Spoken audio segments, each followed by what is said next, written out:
parler du projet des pousses urbaines. Ça fait 10 ans que ça existe.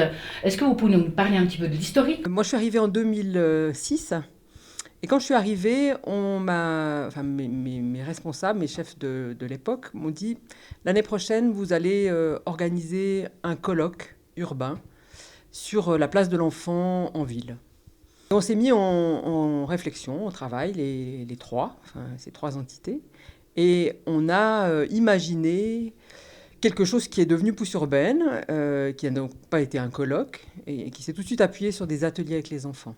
Première édition, le moment public, le moment qu'on a proposé au public, c'était des visites du centre-ville qui étaient guidées par des enfants. C'était cette expérience-là qui a donné l'idée, l'envie de continuer. Et puis voilà, on a continué en effet à raison de presque une édition par année jusqu'en 2017. Pousse urbaine, c'est la question suivante. Est-ce que la ville est un bienfait pour les enfants? Pour ce premier numéro, retournons en 2010. Tour à tour, regard croisé des enfants citadins sur la tour de Beaulieu. Si les enfants grandissent, la ville grandit aussi. En 2010, Lausanne initie de grandes mutations urbanistiques. Projet Métamorphose, Tour Tawa, écoquartier, etc. De donner la parole à cette tranche d'âge, au fond qu'on n'entend pas directement souvent, notamment sur des thématiques générales liées à la ville. Et donc, moi, c'est vraiment une des choses qui m'importe beaucoup, c'est qu'on puisse considérer les enfants comme des habitants, mais avec leur spécificité, leur sensibilité. Et donc, c'est aussi dans cet esprit-là qu'on a développé Pousse Urbaine. L'hôpital, ça a un goût sombre. Tu sens que tu vas être triste. Thomas, 10 ans.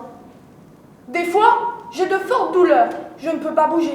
Et je dois attendre longtemps avant que l'infirmière arrive. Et je ne comprends pas pourquoi. Des fois, j'ai mal sur le moment. Du coup, je reçois de la morphine. Et j'oublie. Johan, 13 ans. C'est-à-dire qu'un enfant qui participe à une démarche pour un futur hôpital, bien, c'est pas lui, enfant, que ça servira, mais c'est aussi comment ça sensibilise peut-être un monde donné, le monde de l'hôpital en l'occurrence, à associer régulièrement les enfants. Pas seulement dans des démarches très importantes, mais à se dire comment on prend en compte cet avis des enfants au quotidien, une fois que l'hôpital est installé, ou avant que l'hôpital s'installe. Comme une espèce un peu d'attitude, et dans toutes sortes de domaines, et pas seulement dans les domaines où on se dit « Ah, là, les enfants ont peut-être quelque chose à dire ». Moi, je pense que les enfants, ils peuvent avoir quelque chose à dire dans tous les domaines. Je dirais une chose qui, pour moi, ressort vraiment fort avec cette revue, et avec cette forme, et avec comment ça s'est passé, c'est l'hétérogénéité, on pourrait dire.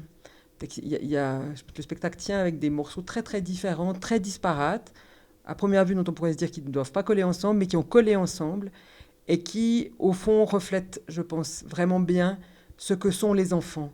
C'est-à-dire pas un bloc homogène. Quand on dit les enfants, en fait, c'est une grande abstraction.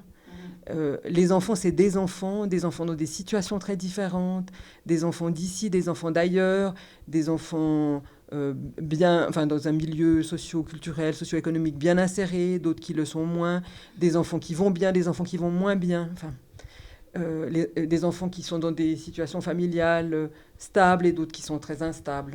Je pense qu'on avait là, avec les 100 enfants qui ont la centaine d'enfants qui ont participé, vraiment un panel très chamarré, mais qui est très proche de ce que sont les enfants. Lausanne!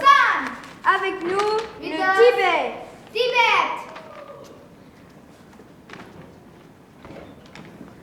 Hongrie! Hongrie! Italie! Italie!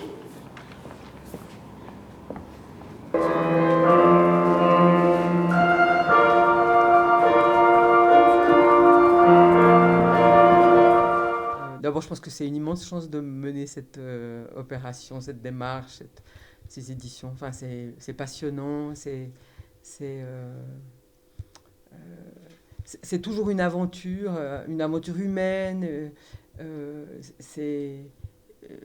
Ouais, c'est beaucoup d'implications, mais c'est aussi beaucoup de cadeaux. Il y a beaucoup de choses vraiment tout à fait passionnantes. Et donc moi, je trouve que j'ai une chance absolument inouïe d'être au pilotage de ça.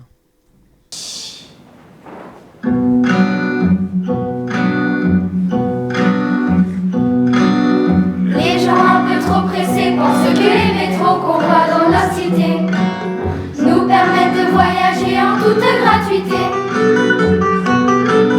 Mais c'est une absurdité car à la vérité faut payer son trajet, même si ça fait chaque fois un peu mal au porte-monnaie. Les voyageurs sans billets des transports publics, port public, ont malgré un sourire ironique, un peu méchant. Les voyageurs sans billets des transports publics, port public, se placent à un endroit stratégique pour pouvoir mieux prendre la fuite.